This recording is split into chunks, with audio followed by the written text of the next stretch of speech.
모두가 힘이 납니다. 참 감사합니다. 오늘 마태복음 이제 3장입니다.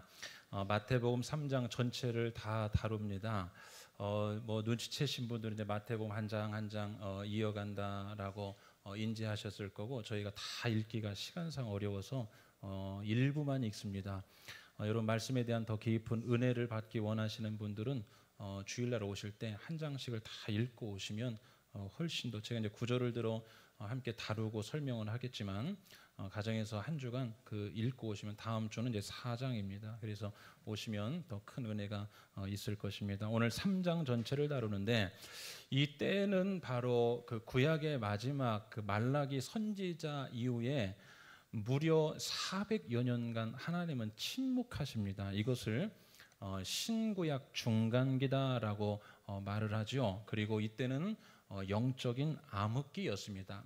말라기에서 신약의 복음서가 시작되기 전까지 그 긴 침묵기가 있었고, 그 침묵을 깨고 드디어 예수님이 이 땅에 오시는 것으로부터 우리가 마태복음 1장에서 요셉과 마리아라는 사람을 통하여 하나님이 일하셨고, 지난주에도 하나님의 일하심의 방법들로 우여곡절 끝에 애굽으로도 내려가고 별의별 일도 있고 헤롯도 만나고 하지만 하나님의 일하심이 쭉 진행되어 온다는 것을 함께 살펴봤고, 오늘 본문의 말씀 역시 하나님의 일하심 가운데, 여러분 마태복음 뭐냐? 복음서 전체가 하나님의 일하심을, 어떻게 그 일하심이 이 땅 가운데 나타나고 있고 그 일하심의 종국적인 목적, 핵심이 뭐냐, 사실은 이 한 가지 이야기하려고 하는 거거든요. 자, 오늘도 상황을 한번 봅시다. 성경의 상황을 잘 이해하셔야 될 이유는 그 상황이 오늘 우리의 상황과 비슷한 점들이 참 많아요. 그래서 우리는 한 번도 가보지 않은 이번 한 주 삶을 살아가야 하기 때문에 성경에서 말하는 그 상황에 대한 사람이 걸어간 길을 우리가 잘 따라가고, 주의 종을 통하여 주일에 주시는 말씀이 여러분 삶 가운데 적용될 때 말씀이 삶이 되는 삶이 바로 그러한 삶인 줄 믿으시기를 바랍니다. 자, 오늘 이 상황은 이런 거예요. 당시 종교적 상황은 극심한 교권주의, 그리고 들어보셨죠? 이 외식주의자들이 아주 득세하고 판을 치던 때였습니다. 신앙이 막 변질이 되기 시작합니다. 이때 하나님은 시대를 따라 사람을 쓰신다고 하셨던가요? 한 사람이 유대 광야, 그 황량한 곳에서 목이 터져라 열변을 하던 자가 있었으니 그게 누구냐? 세례 요한이라는 자, 특이한 사람이었습니다.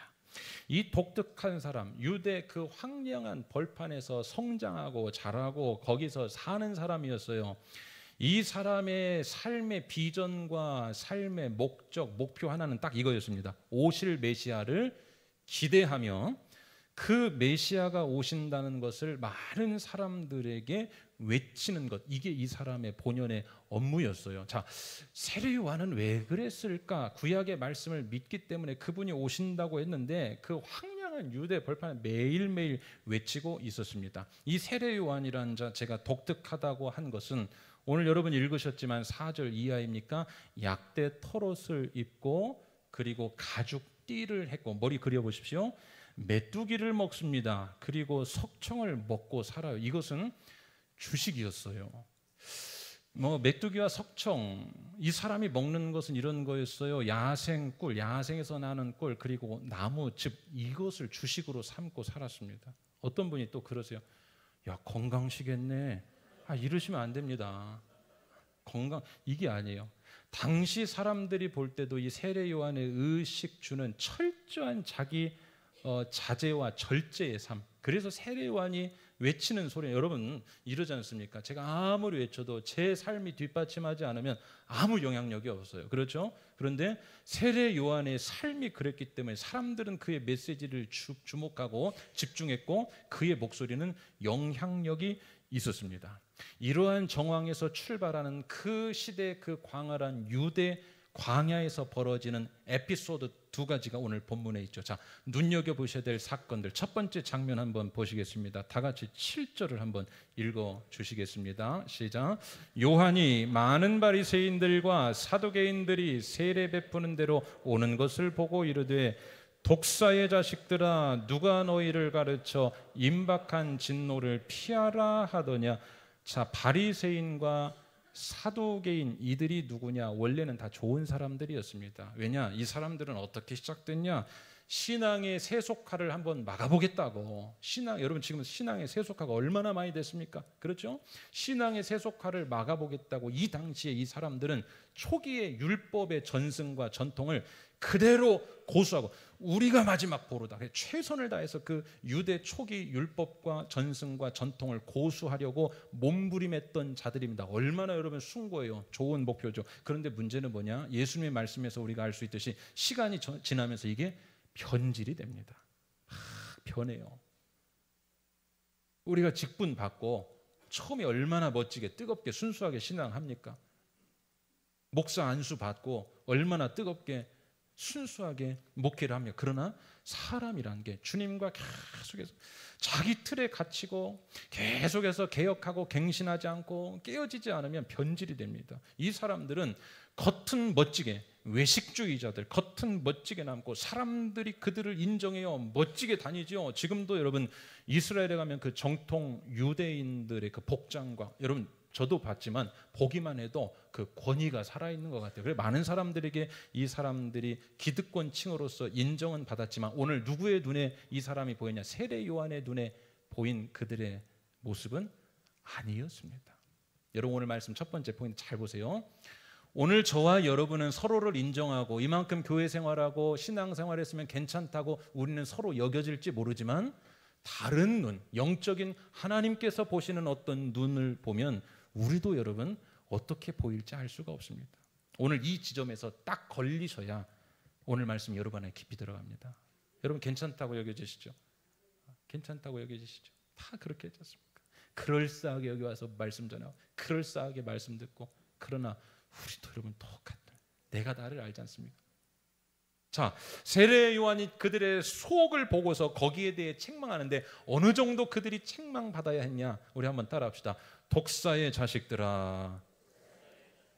이쁘게 하시면 안 돼요. 세례 요한이 독사의 자식들아 이렇게 했겠습니까? 세례 요한을 우리가 보지는 않았지만 세례 요한의 마음을, 이 문맥의 정황상 그 마음으로 한번 독사의 자식들 한번 해봅시다. 시작.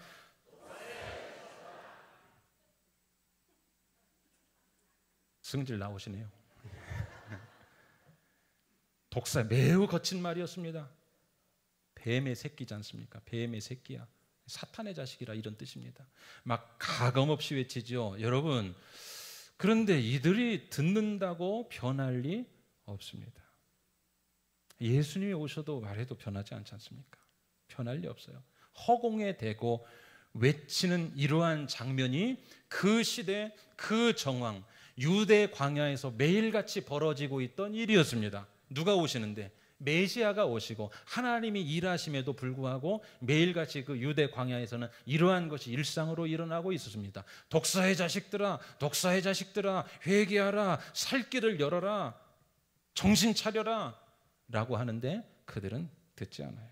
여러분, 전반기를 이제 우리가 하프타임을 맞으면서 셀 리더들과 뭐 공식 비공식적으로 대화할 경우가 있습니다. 이런 말씀을 하세요. 제가 셀 리더를 하다 보니까 그 목양자의 마음을 알 것 같습니다. 폭폭합니다. 폭폭합니다. 말 안 들어서 폭폭합니다. 그럴 때마다 제가 이렇게 말씀드리죠. 일상으로 여기십시오. 일상으로. 예수님이 우리 보실 때는 어떻겠습니까? 유리 방황하는 자, 말해도 징그럽게 안 듣는. 여러분 셀 원들이 되셨으면 셀 리더 말씀 잘 하나님 말씀으로 받으시기를 축복합니다. 아멘. 안 하신 분이 범인 줄로 믿습니다.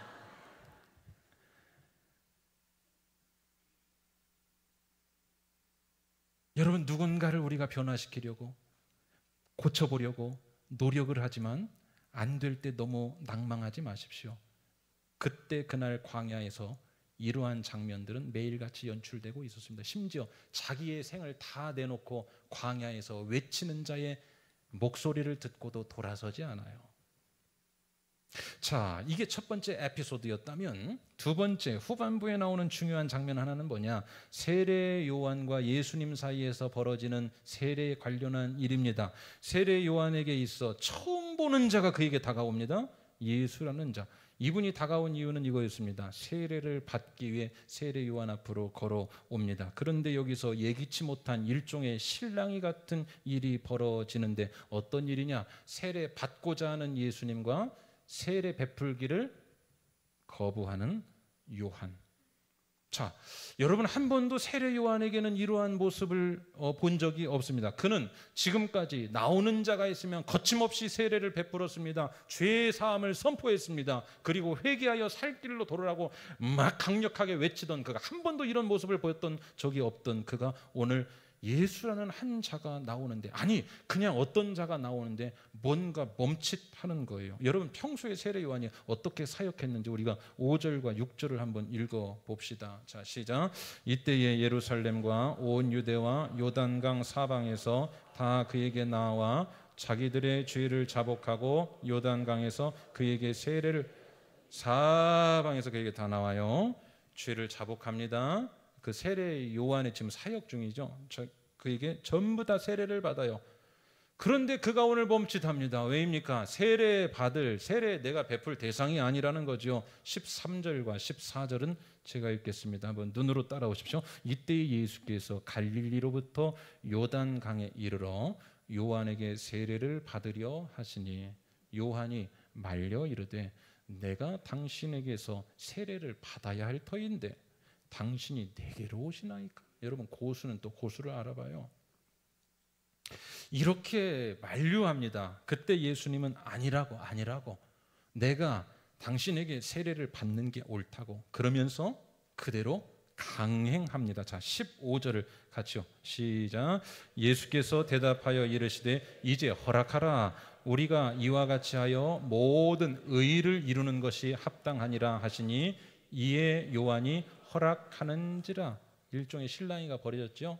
베풀어 달라. 아니 저는 못 베풉니다. 제가 받아야죠. 그러나 예수님 이 말 한마디에 정리가 돼요. 상황적으로는 세례 요한이 안 베푸는 게 맞다고 본인이 확실해서 거부했는데 예수님이 이런 말씀하세요. 우리가 그렇게 해야, 보이는 거는 아닌 것 같지만 이렇게 해야 하나님의 모든 의가 합당하게 이루어지느니라. 세례 요한이 허락을 합니다. 자, 이게 오늘 후반부의 큰 사건 하나. 그럼 오늘 두 가지 일어납니다. 앞에서 세례 요한이 막 외치는데 사람들이 받긴 하지만 오늘 특별히 특정해서 누구예요? 바리새인과 사두개인 같은 자들, 이들이 왔지만 성경의 많은 해석자들은 이들이 그들 앞에, 세례 요한 앞에 온 것은 같이 죄 사함을 받고 세례 받으러 함이 아니라는 거예요.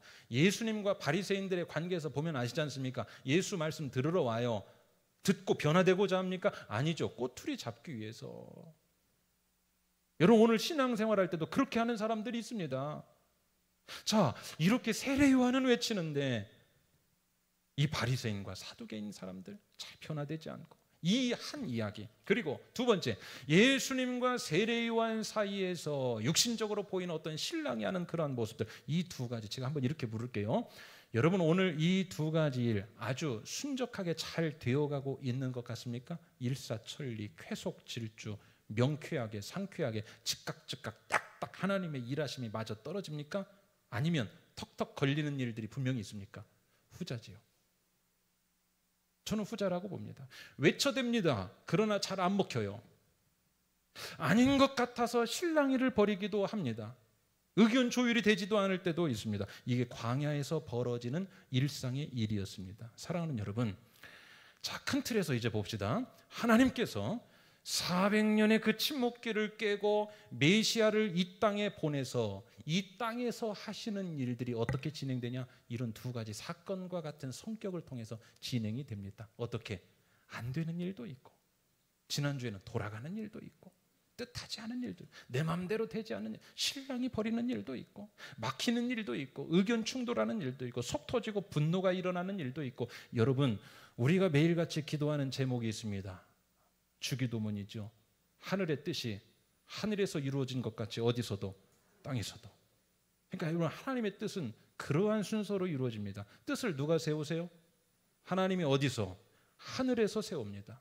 하나님이 하늘에서 세우고, 주기도문 아시지 않습니까? 하늘의 뜻이, 당신의 뜻이 하늘에서 이루는 것 같이 어디서도, 땅에서. 이 두 가지가 같이 가는 거예요. 이 두 가지가 같이 가는 겁니다. 여러분 뭐 하나 오늘 그냥 내 마음대로 내 뜻대로 하나님의 뜻하심의 권역에서 벗어난 일은 없는 줄로 믿습니다. 믿으십니까?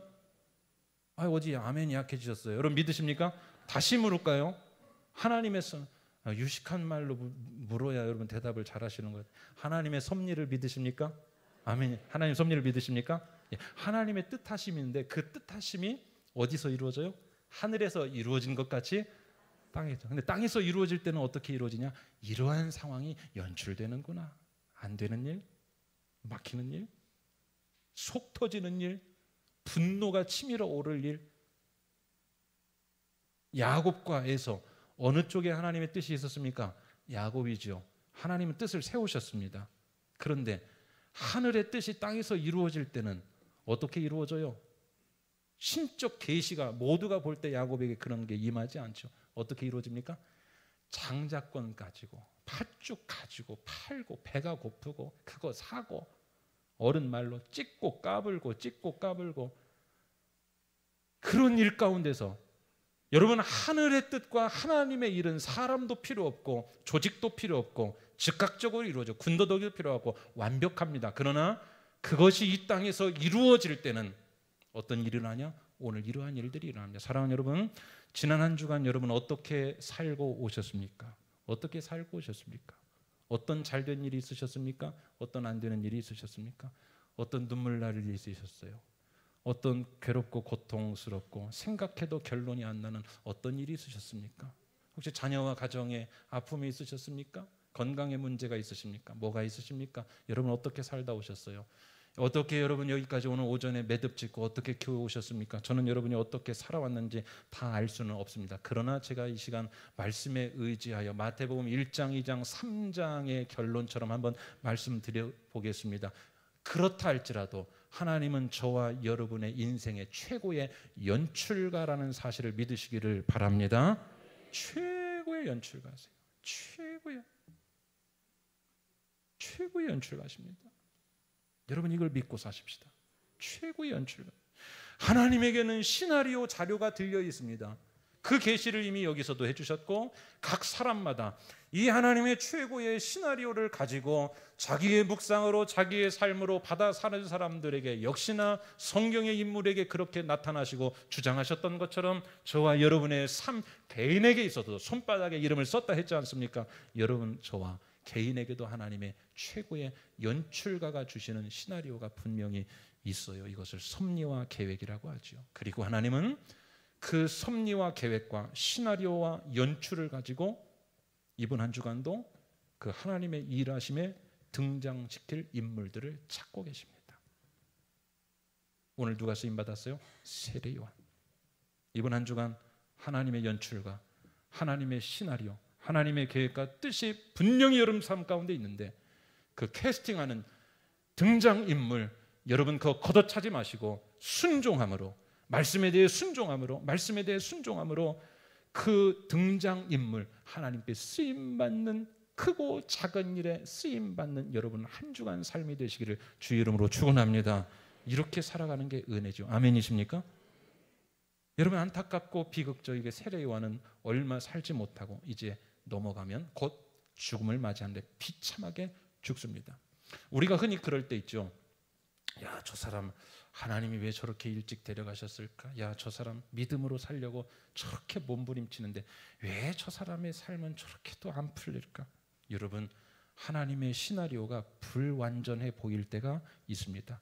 그러나 그렇기 때문에 오늘 우리가 이 말씀의 굴레 안에서 벗어나지 않고 성경을 자꾸 읽고 찬송가 필사도 해보시고 영성 생활을 할 때 어떤 유익이 있냐? 그분의 이 시나리오가 시간의 역사 가운데서 어떻게 면면이 흘러가고 있다는 사실을 알게 될 것이고 우리 삶 가운데도 어떻게 진행되어 갈 것이라는 긍정적 믿음의 확신이 있게 되는 줄로 믿습니다. 이게 여러분 믿음이죠. 하나님이 그렇게 우리의 삶 가운데 계시로 보여주세요. 계시. 이 기독교는 계시의 종교를 하지 않습니까? 다른 종교는 노력해서 찾아야 되는 거고 우리 기독교 신앙은 하나님께서 열어주신 것만큼만 보여지는 여러분 커튼을 연 만큼만 보이는 거예요. 하나님께서 열어주신 만큼 열어주시는데도 안 보이면 캄캄합니다. 세례 요한의 삶을 가지고 이거는 실패한 거고, 그가 광야에서 외친 그 소리는 다 무익한 거고 무식한 거고 인생 다 버렸다. 계시의 삶이 아니에요. 사랑하는 여러분, 여러분 삶 가운데 한 주간 일어난 모든 일들이 하나님의 계획과 섭리와 뜻 안에서 그분의 최고의 연출가의 시나리오에 들린 여러분의 인생 되시고 캐스팅 되세요. 말씀에 순종함으로 쓰임받는 여러분 되시기를 주 이름으로 축원합니다. 자, 오늘 우리에게 주시는 메시지 뭘까요? 하늘의 일은 완벽하다. 일절 군더더기가 없다. 사람도 필요 없고 즉각적이고, 그러나 그 뜻이 땅에서 이루어질 때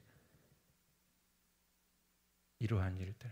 그래서 여러분, 한 주간 일상에 주어지는 나를 힘들게 하고, 좋은 거는 좋은 걸로 받으시고, 나를 힘들게 하고 가시 같은 일, 나를 찌르는 일, 고통스러운 일이 있다 하더라도, 아하, 하나님의 뜻이 하늘에서 이루어진 것처럼 땅에서 이루어질 때 당연히 일어나는 일인가 보다. 여러분, 버리지 말고 감사함으로 받아 그것을 내 살로 잘 만들어서 그렇게 살아가시면 좋은 신앙의 근육이 한 주 한 주 붙게 될 줄로 믿습니다.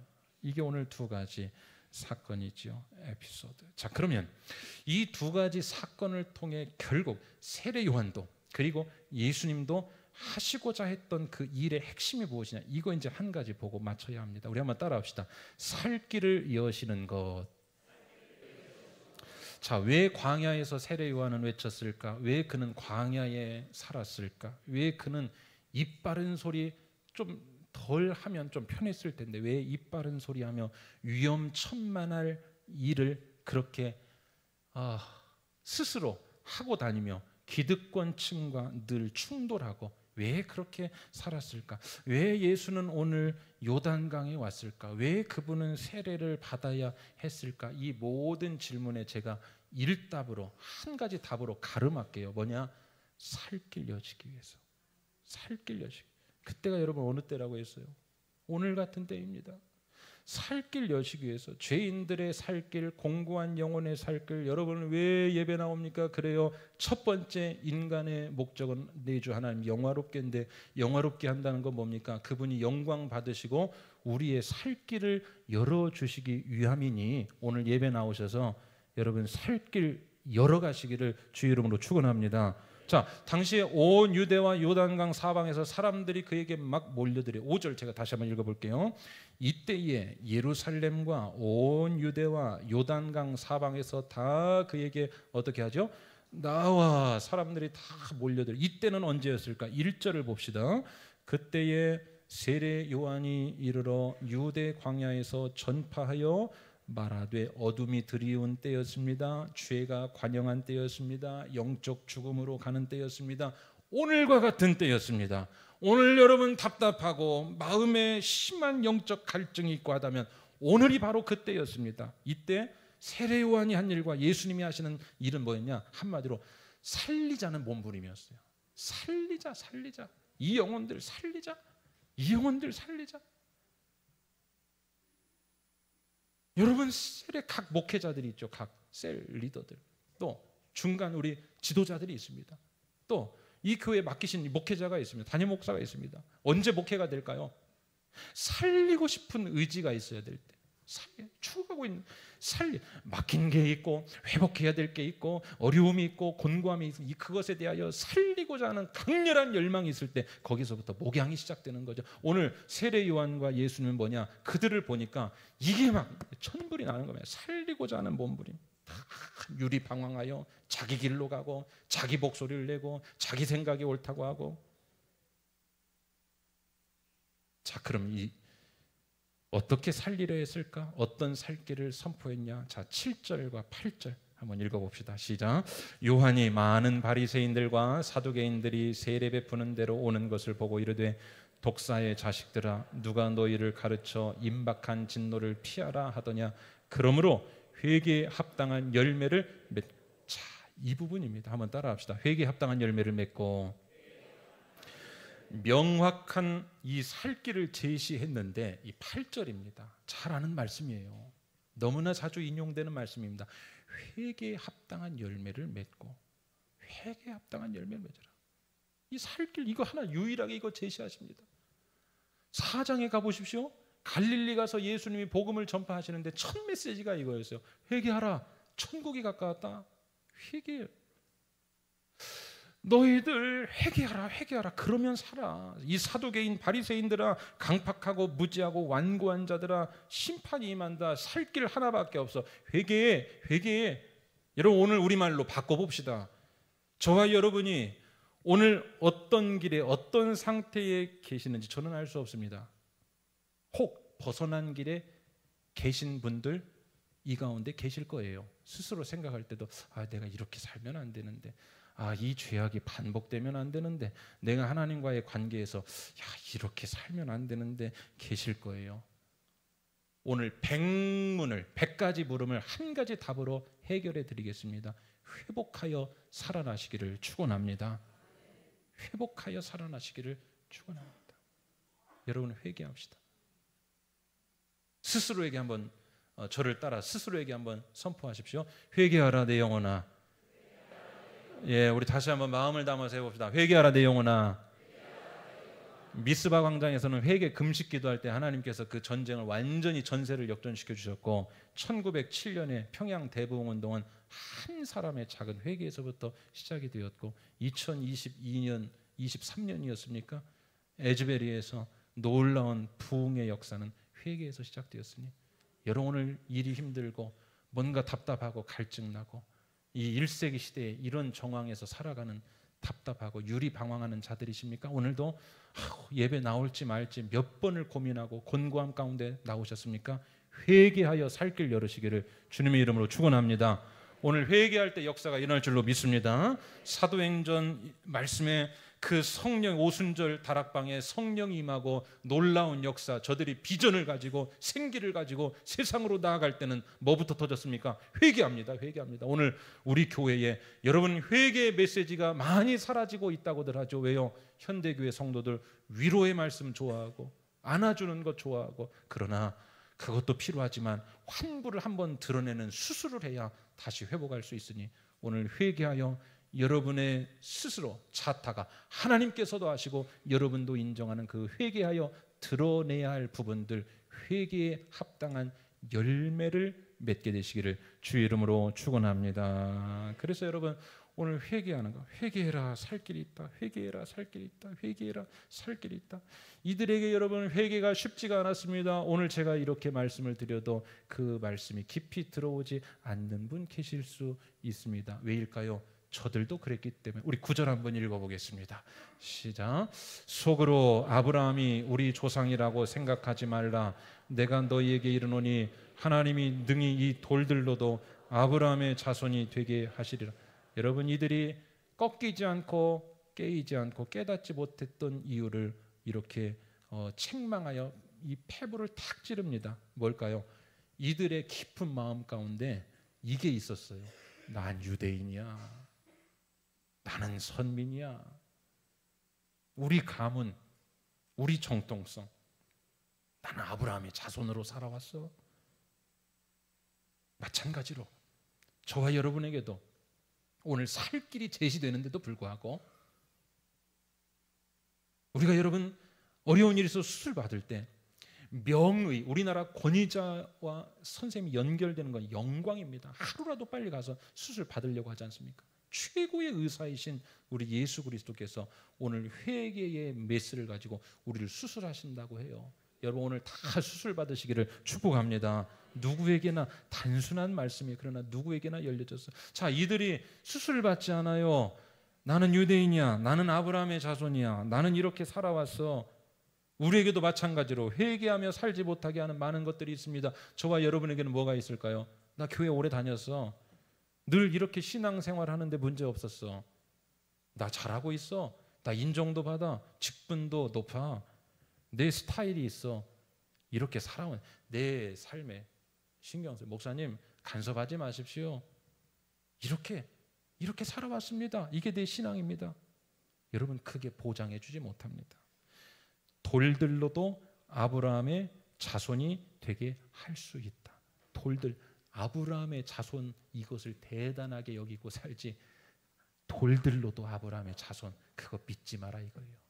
여러분 오늘 신앙생활에서 정말로 그리스도가 다스리는 내 삶의 주인된 무엇을 붙잡고 있는지, 그 붙잡고 있는 게 오늘 혹시 다른 것이라면 그거 빨리 내려놓고, 그게 여러분 아브라함의 자손이 여러분을 이들을 보장해 주지 못하는 것처럼 오늘 예수가 그리스도, 예수는 주라고 우리가 고백하는 것, 다른 것이 있다면 오늘 그거 내려놓고 주님을 주인으로 삼고 회개 깊이 하고 살 길 열어 제치시기를 주님의 이름으로 간절히 축원합니다. 우리가 그래서 오늘 8절의 말씀 다시요. 회개에 합당한 열매를, 회개에 합당한 열매를 맺자. 회개에 합당한 열매. 이번 한 주 과제 드리겠습니다. 매일같이 하루마다 회개에 합당한 열매 하나 맺고 사십시다. 22분 아멘 하셨어요. 여러분 서울 하늘 아래서 하루 살고 나면 이 흰 깃이 새카매지죠. 저녁에 빨고 또 씻어야 합니다. 그런데 우리 영적으로는 왜 더러워지는 것들에 대해서 그렇게 민감하게 매일같이 씻고 빨고 하지 않을까요? 회개합시다. 회개하고 회개에 합당한 열매를 맺읍시다. 중요한 이유가 있어요. 제가 어릴 때 어머님께 야단을 많이 맞았죠. 많이 맞았습니다. 그리고 나서 이렇게 꿍하고 한쪽 방에 요즘 젊은이들 말로 쭈글쭈글 해가지고 있으면 어머니가 그러세요. 혼내놓고서 이렇게 빨리 나오라고, 빨리 나와서 빨리 잘못했다고 해. 저는 그때 참 이해가 안 됐어요. 혼자 다 하는 거예요. 혼내놓고 나오라고 하고 잘못했다고 하라고 하고. 왜 그러셨을까? 그럼 이제 저는 또 나가서 그러죠. 잘못했습니다. 다시는 안 하겠습니다. 어머니는 그 다음을 진행해야 하셨기 때문에. 무슨 말이냐? 어머니는 그 다음을 부모의 관계, 부모 자녀의 관계에서 부모의 역할로 하셔야 할 다음 진행해야 될 일들이 있어요. 그런데 잘못했다고 하지 않고 관계가 막혀 있으면 정리가 안 되면 어떻게 됩니까? 가르쳐야지요. 잘못하면 용서를 가르쳐야지요. 그게 안 되면 관계가 단절돼 있으면 다음이 진행이 안 됩니다. 자, 다음이 진행 안 된다는 것은 이런 겁니다. 제가 와서 잘못했습니다. 용서해 주세요. 어머니는 마치 기다렸다는 멘트, 늘 멘트도 똑같았어요. 알았어, 네 잘못 알았어. 그럼 다음부터 하지 마. 이거죠. 그렇게 하고 나면 다음이 진행이 됩니다. 딸기도 씻어다 주시고 밥도, 그전에는 밥 안 차려주다가 밥도 차려주시고 다시 따뜻한 모드로 관계 회복. 여러분 회개합시다. 여러분 회개합시다. 회개의 행위를 합시다. 그러면 하나님이 하실 다음 일이 진행이 됩니다. 아멘이십니까? 구약에 말씀이 있지 않습니까? 말씀을 실천하니까 오늘부터 내가 복의 문을 열겠다. 다음이 진행이 되는 거예요. 하나님이 우리에게 정확한 시나리오를, 선한 시나리오, 뜻, 섭리 계획이 있는데 다음이 진행이 안 됩니다. 왜요? 회개하지 않는 저와 여러분들을 통해서. 하나님이 하실 일들이 진행될 수 있도록 이번 한 주 삶의 한 가지라도 회개를 통하여 여러분 삶에 하나님의 다음 하시는 일이, 막혀있던 일이, 400년간 막혀있던 일, 여러분 일상 가운데 막혀있던 것이 뚫려야 할 그 문제들, 그 다음이 진행되는 역사가 여러분의 회개의 행위의 열매를 통하여 있게 되시기를 주의 이름으로 축원합니다. 제가 주중에 그 신간 도서 중에 마음에 드는 제목이 있어서 그냥 덜썩 하나 산 책이 있었습니다. 행동은 불안을 이긴다. 이런 내용이었습니다. 사람이 변화와 혁신, 성장을 모두가 이루길 원하는데 실제로 이루는 사람은 극히 드물다. 이유는 다 아시겠지만 행동하지 않기 때문에. 너무나 단순한 이유인데 이 단순한 것을 깨닫고 실천하는 사람이 극히 드물어요. 얼른 생각해 봤습니다. 영적으로도 그렇겠다. 회개에 합당한 열매를 맺어봐. 회개에 합당한 열매를 맺어봐. 오늘 세례요한이 목 놓아 외치고 예수님도 이제 사장에서 회개하라 외치는데 회개하면 살 길이 있어. 회개하면 회복이 일어나. 회개하면 그분이 다스리셔. 좋은 일이 있어, 살 길이 있어. 그런데 누구나 알지만 행동하지 않는 다수가 있습니다. 여러분, 행동하지 않는 다수에 포함되지 마시고 실제로 이번 한 주 회개 열매를 한번 맺어보십시오. 그리고 간증하는 여러분 되시기를 축복합니다. 말씀 정리하겠습니다. 우리에게 여전히 살 길이 있습니다. 지금 오늘 예배드리러 나오기 전까지도 살 길이 없고 회복과 해결될 길이 없어 나오셨다 하더라도 저는 여러분 단언합니다. 살 길이 아직 있는 줄로 믿습니다. 살 길이 있어요. 살 길이 있습니다. 다 내려놓고 다시 한번 생각해 봅시다. 점검해 봅시다. 나를 부정해 봅시다. 나를 부정해 보시고 한 주 그렇게 살아봅시다. 회개 열매를 맺읍시다. 계기가 되셨으면 좋겠습니다. 그래서 예수님이 오늘 우리에게 말씀하신 이 회개하여 살 길이 열리는, 회복의 문이 열리는 복된 우리 성도님들 다 되시기를 주님의 이름으로 간절히 축원합니다. 제가 기도하겠습니다. 하나님 감사합니다. 오늘 우리에게 이 말씀 참 단순하고